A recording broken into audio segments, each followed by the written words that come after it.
If you have experienced trauma or abuse, there is hope. And specifically, I'd like to talk about PTSD, or post-traumatic stress disorder.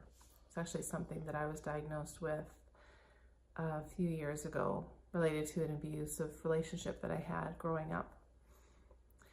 Now, PTSD is something that I had heard about decades ago, but was something I didn't give much thought about until I went to nursing school. And when I graduated nursing school and started working at the Forensic Psychiatric Hospital in the mid-90s, I learned that that hospital, which was originally called Colony Farm, was actually first built for war veterans of the Second World War that had PTSD. And they were housed there and hospitalized there. And they worked on the farm, which was self-sufficient, and they provided all the food for the mentally ill patients at Riverview here in BC that were institutionalized. And so I found that very interesting and started doing a little investigating and education on what PTSD was. And though I never fully appreciated the magnitude of how vast the symptoms could be for PTSD, I had in my mind of what it could be for a war veteran, of what they could experience and how that would play out. But I didn't quite understand how this could be for other people.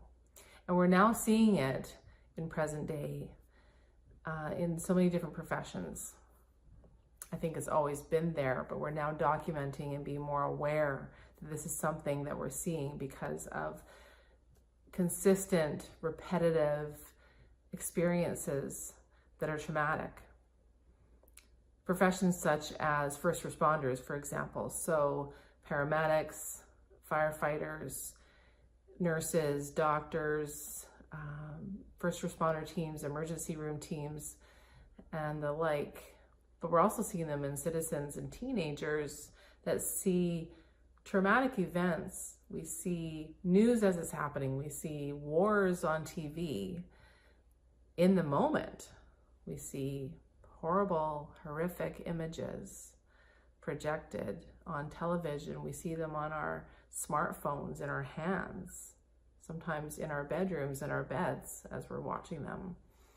And it's a lot to process. It's a lot to have inside our heads that we can't erase, these images or sometimes these sounds.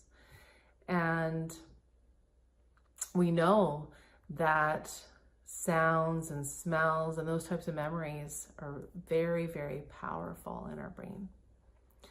So it's this ongoing and consistent traumatic imagery that doesn't always have to be directly impacting us that can give us this disorder. So anxiety can come at us in this way. And so if this is something that you or someone that you love may be experiencing, just know that there is help and hope for you, that this is something that you can work through, that there are treatments for you, and there are varied treatments. There's all kinds of different things that you can do to work through this. And the best way to know is to be able to work through what your triggers are. And I certainly have been able to work through mine. I have still some moments that my triggers do affect me. But for the most part, I have peace. And I would say that my PTSD, if I still have that as a diagnosis, is really inactive.